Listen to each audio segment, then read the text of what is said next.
De loods in Dokkum, dat Gym Academy vestigen wie, baande op 22 augustus verliezen hier vol slijn aan. Nou, hoe het een jaar later is de loods weer opbouwd en zo'n verliezen wieken kende we traind worden op het vertrouwde plak. Ja, heerlijk. Alle materialen binnen weer. We hebben weer vanggordels, de blokkenkoelen, de Pegasus, alles stiert er weer. Ja, dat is echt machtig. En wat weer voor je het moeilijkste moment in het hele traject? Materialen bij elkaar sprokkelen. We hadden een crowdfunding gehad, dat had een bedrag opgebracht. En ja, daar moesten we alles van doen. En ja, dat we een ding, heel Nederland terugrieden, maar dan vrachten wij om alles op te halen. Hoe wolt de loods op correct hetzelfde plak weer opbouwd is, zochten de woloors uit als de oude loods. Hij is heuger. Nou, dat is prachtig mooi voor de tempo-elementen voor acro. We kunnen al heuger gooien.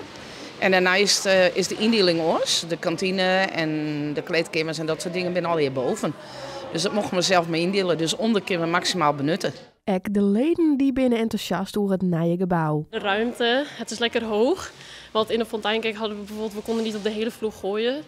Maar hier kunnen we weer vol gooien. We hebben een blokkenbak, we hebben alles weer, dus we kunnen gewoon alles weer. Ja, het is fijn, omdat je weet ook nu gewoon waar het ligt. En het is ook heel groot en je hebt heel veel plek.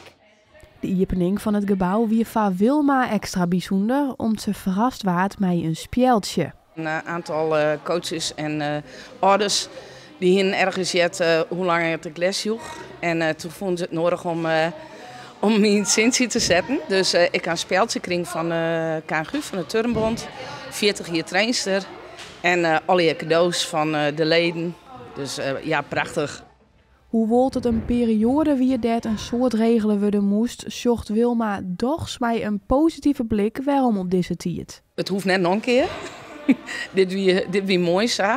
Het is nou ook mooi dat er nou rust in de zaak komt.